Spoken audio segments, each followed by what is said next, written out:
Indian വിദ്യാർത്ഥികളുടെ visa റദ്ദാക്കിയതിൽ അടിയന്തര നയതന്ത്ര ഇടപെടൽ ആവശ്യപ്പെട്ട് ഡോക്ടർ ജോൺ ബ്രിട്ടാസ് എം.പി. ഇക്കാര്യം ചൂണ്ടിക്കാട്ടി കേന്ദ്ര വിദേശകാര്യമന്ത്രി എസ് ജയശങ്കറിന് കത്തയച്ചു. വിദ്യാർത്ഥികളുടെ അവകാശങ്ങൾ സംരക്ഷിക്കണമെന്നും നീതിയും സുതാര്യതയും ഉറപ്പാക്കുന്നതിന് യുഎസ് വിസ റദ്ദാക്കിയതിൽ നയതന്ത്ര ഇടപെടൽ വേണമെന്നും എം.പി. കത്തിൽ ആവശ്യപ്പെട്ടു.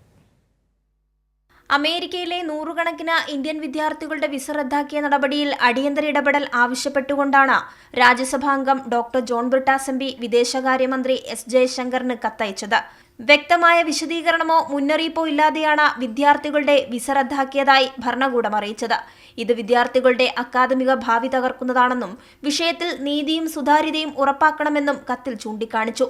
കാലഹരണപ്പെട്ട ട്രാഫിക് നിയമലംഘനങ്ങൾ, വിദ്യാർത്ഥികൾ നടത്തിയ പലസ്തീൻ അനുകൂല പ്രതികരണങ്ങൾ ചൂണ്ടിക്കാട്ടിയാണ് അമേരിക്കയുടെ നടപടി. അതേസമയം ഇത് വിദ്യാർത്ഥികളിൽ സാമ്പത്തിക പ്രത്യാഘാതങ്ങൾ ഉണ്ടാക്കാൻ കാരണമായേക്കുമെന്നും കത്തിൽ സൂചിപ്പിക്കുന്നു. 2023-24 അധ്യയന വർഷത്തിൽ 3 ലക്ഷം വിദ്യാർത്ഥികളാണ് യുഎസിലുള്ളത്. അതിൽ ഭൂരിഭാഗവും ഇന്ത്യക്കാരാണ്. പഠനത്തിനു ശേഷം താൽക്കാലികമായി ജോലി ചെയ്യുന്ന വിദ്യാർത്ഥികളെയും ഇത് ബാധിക്കും.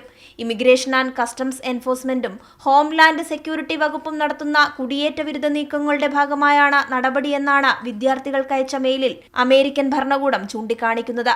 വിദ്യാർത്ഥികളുടെ അക്കാദമിക് ഭാവിയെ ബാധിക്കുന്ന ഏകപക്ഷീയ നടപടിയിൽ അടിയന്തര നയതന്ത്ര ഇടപെടൽ ആവശ്യമാണെന്നും കത്തിൽ ചൂണ്ടിക്കാണിച്ചു. കൈരളി ന്യൂസ്, ദില്ലി.